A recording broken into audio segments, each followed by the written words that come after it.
understand that Elon's a car manufacturer, but he's not a car manufacturer. He's a car assembler in many cases. If you go to his Texas plant. That's right. That is Donald Trump's top trading advisor saying that Elon Musk's Tesla brand is hardly an American car brand. Elon Musk responds with, Navarro is truly a moron. What he says here is demonstrably false. Then he follows up, Tesla has the most American-made cars. Navarro is dumber than a sack of bricks. So let's go ahead and get into these meltdowns because it's rather interesting. Here we go.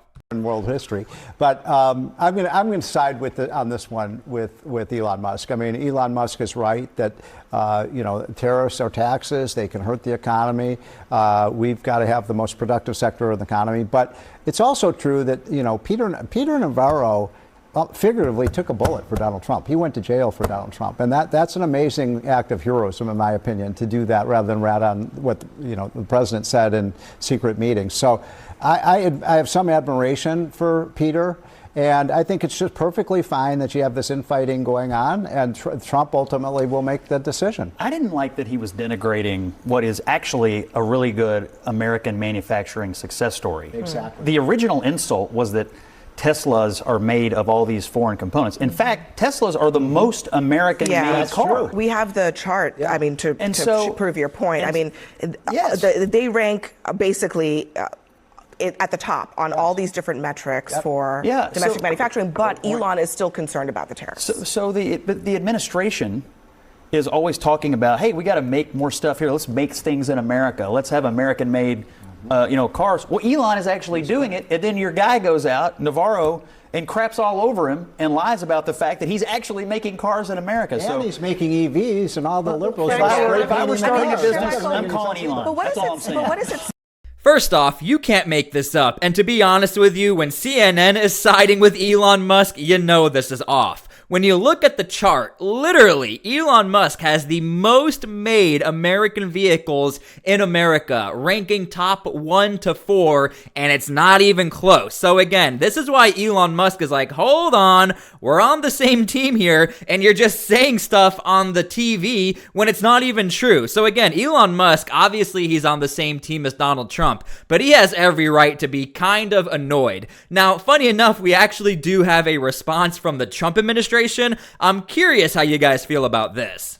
There's been some public sparring between Elon Musk and the president's trade advisor, Peter Navarro, on some of these tariffs. Musk actually referred to Navarro today as being, quote, dumber than a sack of bricks.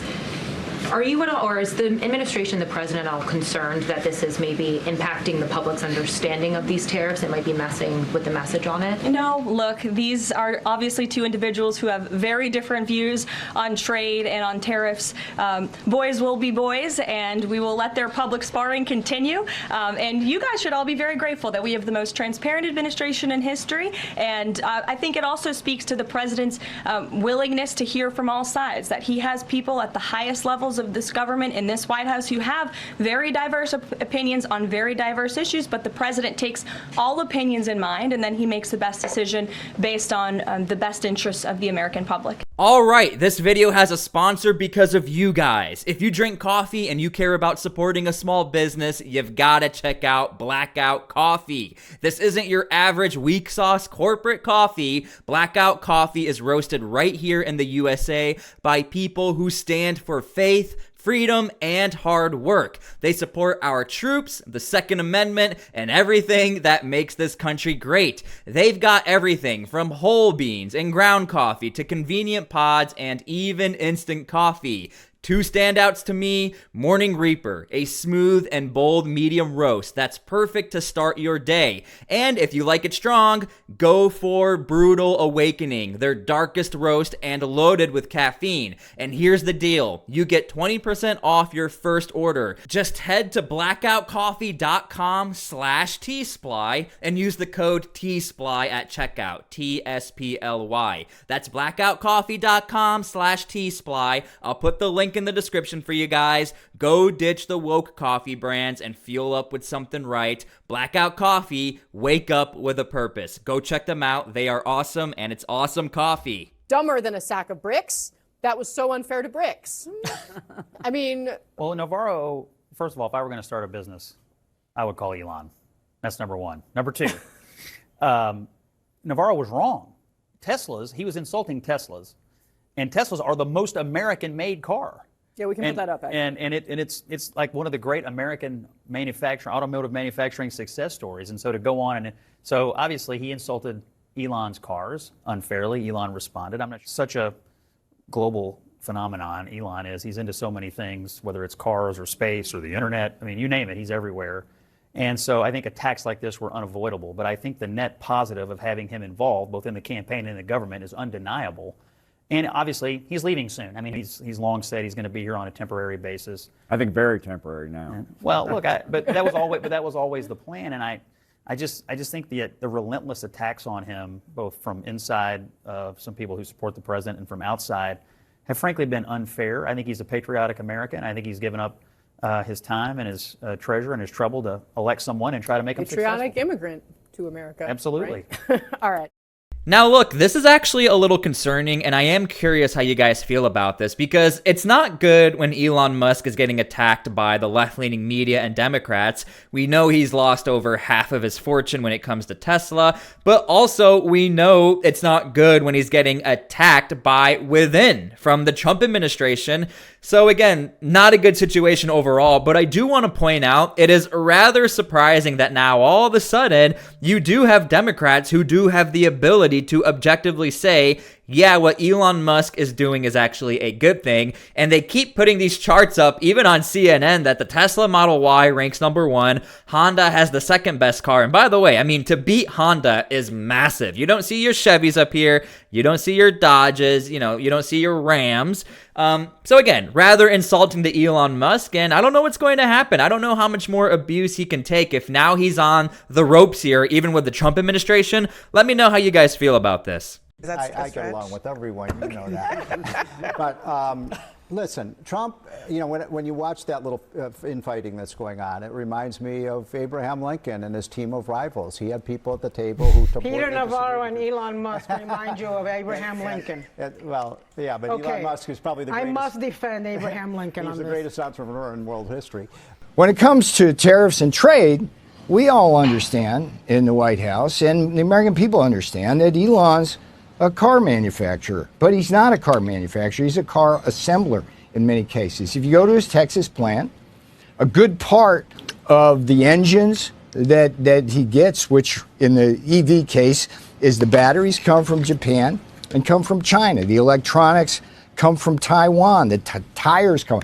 What we want, and the difference is in our thinking and Elon's on this, is that we want the tires made in Akron. We want the transmissions made in Indianapolis. We want the engines made in Flint and Saginaw, and we want the cars manufactured here. It's like this business model where BMW and Mercedes come in to Spartanburg, South Carolina, and have us assemble German engines and Austrian transmissions.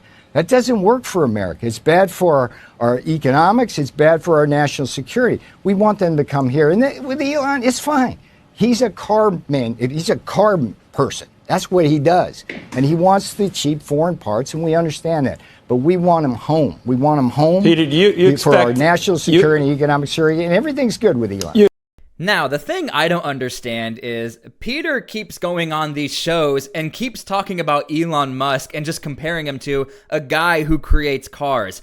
I don't know how he missed the data and the statistics. It's like a well-known thing, and even Donald Trump had the whole look at the Teslas on the White House lawn. Donald Trump really stuck his neck out to risk his image to support Elon Musk because he said, look, this guy creates the #1 car in America. That's an American brand. But then check out what this guy is saying on Fox News. It's like actually insane. It was interesting to hear Elon Musk at the beginning talk about a zero tariff zone with Europe. He doesn't understand that. And the thing that's, I think, important about Elon to understand, he sells cars. That's what he does. And if you look, for example, at the Tesla factories in Texas, they're assembly plants, and they get a lot of their content from China, Mexico, Japan, and Taiwan and elsewhere. It was interesting to hear.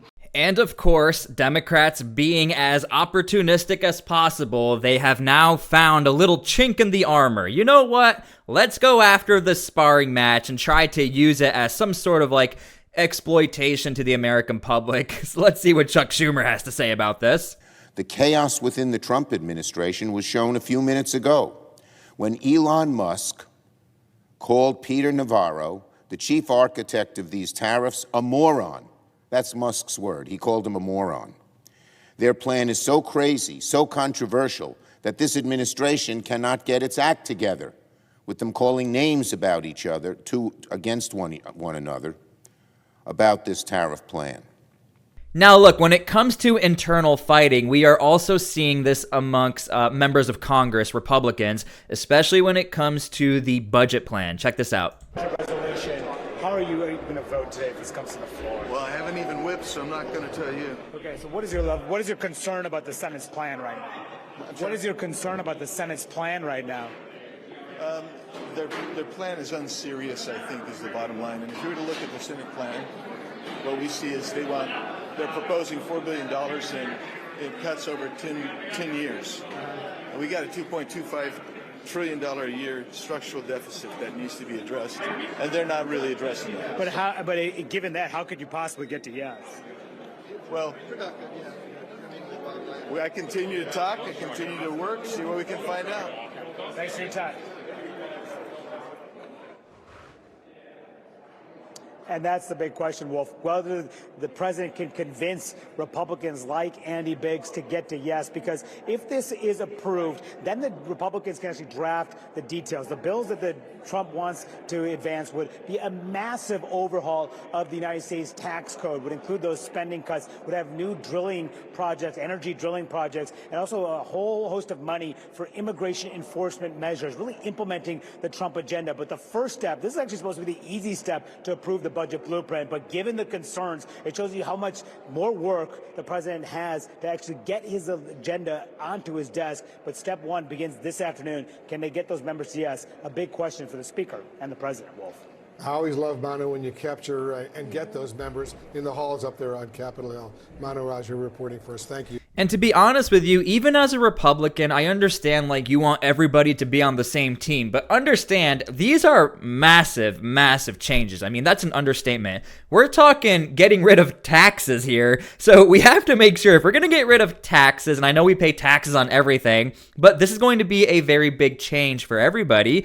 For anybody who makes $150,000 or less, no more taxes. So again, we have to make sure that we are able to supplement this income for the United States, and these details need to be hashed out. So I'm not going to give that much pushback on members of Congress who don't want to be responsible for destroying a country if we never had an actual serious plan, because Donald Trump's not going to be here forever. These members of government still want to actually work in the government, and if they sign that paper and they were just siding with Trump just to side with Trump and it doesn't work out, obviously, it's not going to be good. So anyway, let me know what you guys think about all of this. I really appreciate all of you. Make sure to go check out the sponsor, link in the bio, a real American company. All right, we'll see you guys later. God bless and peace.